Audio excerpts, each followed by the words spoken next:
75 साल पहले 28 अप्रैल 1945 को इटली के फाशिस्ट तानाशाह बेनिटो मुसोलिनी को उनकी प्रेमिका क्लैरेटा पेटाची के साथ गोली मार दी गई थी। दूसरे विश्व युद्ध की शुरुआत में मुसोलिनी ने एक मशहूर वक्तव्य दिया था, अगर मैं लड़ाई के मैदान से हटूं तो मुझे गोली मार दो। मुसोलिनी यह कहकर सिर्फ लफ्फाजी कर रहे थे, लेकिन जब मौका आया तो उनके विरोधियों ने उनके इस कथन का अक्षरशः पालन किया। लड़ाई में शिकस्त खाने के बाद मुसोलिनी और उनकी प्रेमिका क्लैरेटा उत्तर में स्विट्जरलैंड की सीमा की तरफ बढ़ रहे थे कि डोंगो कस्बे के पास वो अपने विरोधियों के, जिन्हें पार्टिजन कहा जाता था, हत्थे चढ़ गए। उन्होंने उन्हें और उनके 16 साथियों को बिना मुकदमा चलाए कोमो झील के पास गोली से उड़ा दिया। 19 अप्रैल 1945 को सुबह 3 बजे एक पीले रंग का ट्रक मिलान शहर के पियाज़ाले लोरेटो चौक पर रुका। उसमें रखे मुसोलिनी, उनकी प्रेमिका और 16 अन्य लोगों के शव चौक के गीले पत्थरों पर नीचे फेंक दिए गए। 8 बजते बजते अखबार के एक विशेष संस्करण और एक रेडियो बुलेटिन के जरिए पूरे शहर में खबर फैल गई कि डूचे को मौत की सजा दे दी गई है और पियाज़ाले लोरेटो पर उनका शव पड़ा हुआ है। ये वही जगह थी जहां 8 महीने पहले मुसोलिनी ने अपने 15 विरोधियों को गोली से उड़वा दिया था। रे मोज़ली अपनी किताब द लास्ट 600 डेज ऑफ डूचे में लिखते हैं, खबर मिलते ही वहां करीब 5000 लोगों की अनियंत्रित भीड़ जमा हो गई। एक महिला ने मुसोलिनी के मृत शरीर के सिर में 5 गोलियां मारकर कहा कि उसने अपने 5 बच्चों की मौत का बदला ले लिया है। एक और महिला ने अपना स्कर्ट उठाया और सब लोगों के सामने बैठकर मुसोलिनी के विक्षत चेहरे पर पेशाब कर दिया। एक और महिला कहीं से एक चाबुक ले आई और मुसोलिनी के शरीर को उससे पीटने लगी। एक और शख्स ने मुसोलिनी के मुंह में मरा हुआ चूहा डालने की कोशिश की। इस दौरान वो लगातार चिल्लाता रहा, अब भाषण दो इस मुंह से। इस विभत्स दृश्य का वर्णन करते हुए लुसियानो गैरिबाल्डी अपनी किताब Mussolini the secret of his death में लिखते हैं, नाराज भीड़ में इतनी नफरत थी कि वो उन सभी 18 शवों के ऊपर चढ़ गए और उन्हें अपने पैरों से कुचल दिया।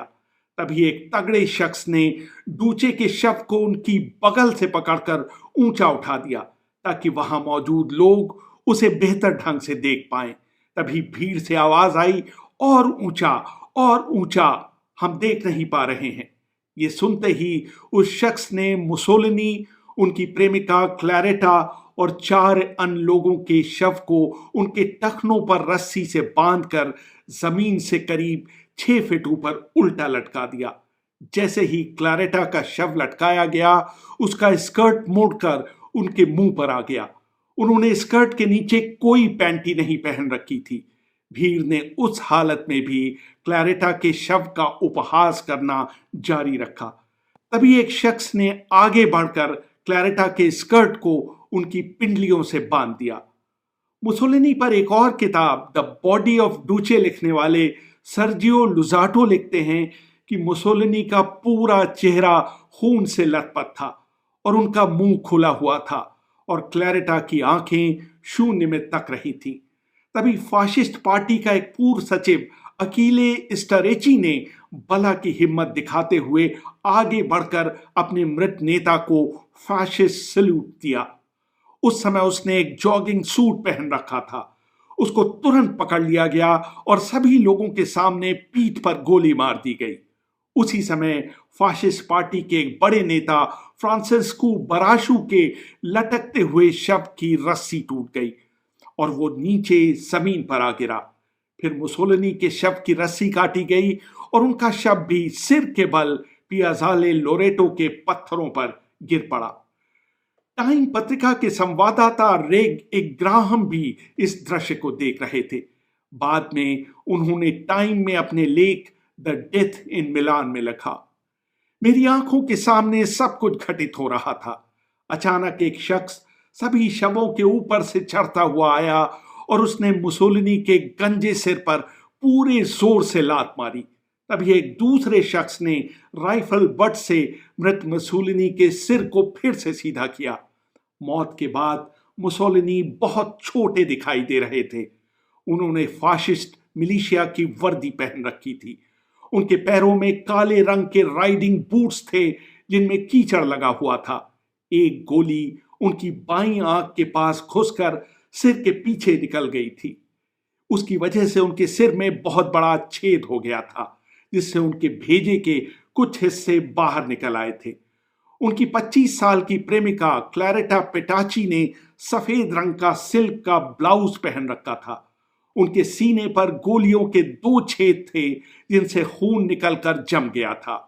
न्यूयॉर्क टाइम्स ने मुसोलिनी की मौत पर लिखा, एक शख्स जो पुराने रोम के गौरव को वापस लाने की बात किया करता था, उसकी लाश मिलान के एक चौक में पड़ी हुई थी और हजारों लोग उसे ठोकर मारकर और उस पर थूक कर उसे लानत भेज रहे थे।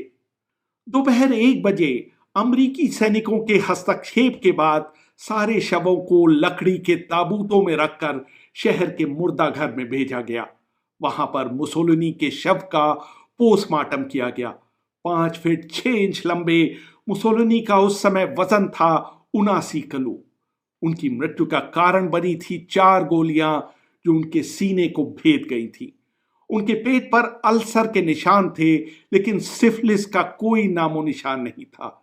इससे पहले यह अफवाह फैली हुई थी कि मुसोलिनी सिफिलिस से पीड़ित हैं। मुसोलिनी के शव को मिलान के मुसोको कब्रिस्तान की कब्र नंबर 384 में दफनाया गया।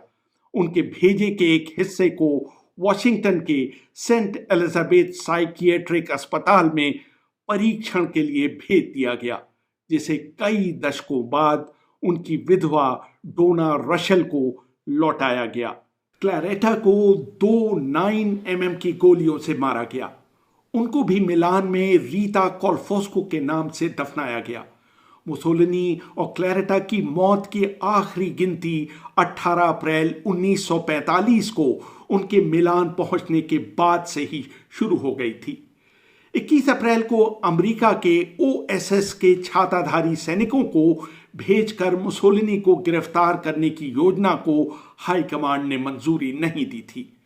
अगले ही दिन मुसोलिनी की सुरक्षा में लगी जर्मन वेफन एसएस बटालियन को हटाकर बढ़ती हुई मित्र देशों और कम्युनिस्ट पार्टीजन की सेनाओं का सामना करने भेज दिया गया। Blaine Taylor Warfare History Network में छपे अपने लेख the shocking story of how Mussolini died में लिखती हैं कि उस समय इस तरह की खबरें थीं कि मुसोलिनी के कुछ फाशिस्ट सहयोगी और क्लैरेटा का भाई मार्सेलो मुसोलिनी की हत्या करने की योजना बना रहे थे। यह भी कहा जा रहा था कि जर्मन भी अपनी खाल बचाने के लिए मित्र देशों से मुसोलिनी का सौदा करने के लिए तैयार हो गए थे। कैथोलिक चर्च और कुछ दक्षिण अफ्रीकी देशों ने भी मुसोलिनी को शरण देने की पेशकश की थी, लेकिन मुसोलिनी ने उसे यह कहते हुए नामंजूर कर दिया था कि वो कभी भी आत्मसमर्पण नहीं करेंगे और आखिरी दम तक लड़ेंगे। जब मुसोलिनी को पता लगा कि 25 अप्रैल को जर्मन सैनिक गुप्त रूप से हथियार डालने की योजना बना रहे हैं, तो उन्होंने आनन फानन में मिलान छोड़ दिया। उनके साथ उनके German bodyguard chief Fritz Berger और सीक्रेट पुलिस लेफ्टिनेंट ओटो किस्नेट भी थे। उन दोनों को आदेश थे कि वो मुसोलिनी को अपनी आंखों से ओझल न होने दें और अगर वो भाग निकलने की कोशिश करें तो उन्हें तुरंत गोली मार दें। मुसोलिनी को हालांकि ये बता दिया गया था कि तटस्थ स्विट्जरलैंड उन्हें अपने यहां स्वीकार नहीं करेगा, लेकिन वो इसके बावजूद अंतिम लड़ाई लड़ने के बजाय स्विट्जरलैंड की ही तरफ बढ़ रहे थे। हालांकि कुछ लोगों का यह भी कहना है कि मुसोलिनी स्विट्जरलैंड न जाकर नात्सियों के नियंत्रण वाले ऑस्ट्रिया के टिलोरियन इलाके में जाना चाहते थे। 27 अप्रैल को भाग रहे मुसोलिनी के काफिले को कोमो झील के पास 52वीं गारिबाल्डी पार्टिजन ब्रिगेड के सैनिकों ने रोका। उन्होंने जर्मन सैनिकों से कहा कि उन्हें आगे बढ़ने दिया जाएगा बशर्ते वो अपने साथ चल रहे इटालियंस को उनके हवाले कर दें। रे मोस्ली कहते हैं कि मुसोलिनी के साथ चल रहे लेफ्टिनेंट हांस फॉलमेयर और फ्रिट्ज बर्जर इस शर्त को मानने के लिए तैयार हो गए। जब बर्जर ने अपना यह फैसला बख्तरबंद गाड़ी में चल रहे मुसोलिनी को सुनाया तो उन्होंने इसका विरोध किया, लेकिन कोई और चारा न होने के कारण वो इसके लिए राजी हो गए। तब बर्जर ने अपना एक ओवरकोट उतारकर मुसोलिनी को पहना दिया, लेकिन मुसोलिनी इसको पहनते हुए झिझक रहे थे, क्योंकि वो सोच रहे थे कि उनके लिए ये बहुत शर्म की बात होगी कि उन्हें एक जर्मन वाहन में एक जर्मन सैनिक की वर्दी पहने हुए पकड़ा गया। बख्तरबंद गाड़ी से उतरकर मुसोलिनी दूसरे ट्रक में सवार हुए। उन्होंने जर्मन सेना का स्टील हेलमेट उल्टा पहन रखा था। लेफ्टिनेंट बर्जर ने उसे सीधा किया। काफिले में चल रहे चौथे ट्रक के कोने में पड़े मुसोलिनी ने यह दिखाने की कोशिश की कि वो शराब के नशे में धुत हैं, लेकिन एक ऑस्ट्रियन और फाशिस्ट पार्टी की निकोला बोम्बाची ने पार्टिजन्स को बता दिया कि काफिले में कुछ इटालियन भी चल रहे हैं, इसलिए आप ट्रकों की तलाशी लीजिए। तब पार्टिजन ने दोबारा ट्रकों के काफिले को रोका। इटली की नौसेना के एक पुराने नाविक जिसीप नेग्री ने ट्रक की तलाशी ली और उसने मुसोलिनी को तुरंत पहचान लिया। उसने अपने साथी अरबानो लजारो को खबर दी कि मुसोलिनी हमारी गिरफ्त में है। लोजारो ने ट्रक के ऊपर चढ़कर मुसोलिनी के कंधे को थपथपाते हुए कहा, कॉमरेड, लेकिन मुसोलिनी ने कोई जवाब नहीं दिया। उसने और ऊंची आवाज में मुसोलिनी का कंधा थपथपाते हुए फिर पुकारा, योर एक्सीलेंसी। मुसोलिनी फिर भी चुप रहे। तब लजारो ने तीसरी बार कहा, केवेलियर बेनेटो मुसोलिनी। बाद में उन्होंने ज्ञात किया, मैंने मुसोलिनी का हेलमेट उतारा, उनका सिर गंजा था, फिर मैंने उनका सनग्लास उतारकर उनके कॉलर को नीचा किया। मेरे सामने मुसोलिनी बैठे हुए थे। लजारो ने मुसोलिनी की मशीन गन उठा ली और तभी मुसोलिनी ने बिना कोई शब्द कहे खुद अपनी 9mm की लंबी नाल वाली ग्लिसेंटी ऑटोमेटिक पिस्टल उनके हवाले कर दी। तब लजारो ने उनसे पूछा, क्या आपके पास कोई और हथियार हैं?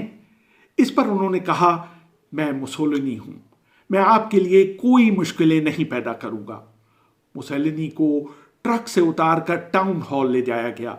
रे मोस्ली के अनुसार मुसोलिनी ने फ्रिट्ज बर्जर का दिया हुआ ओवरकोट उतारा, क्योंकि यह कोट उनके लिए बहुत बड़ा था। इसके नीचे उन्होंने एक काली कमीज और मिलिशिया पतलून पहनी हुई थी। उस समय उनके हाथ में एक ब्रीफ केस था जिसमें उनके बहुत महत्वपूर्ण निजी कागजात थे।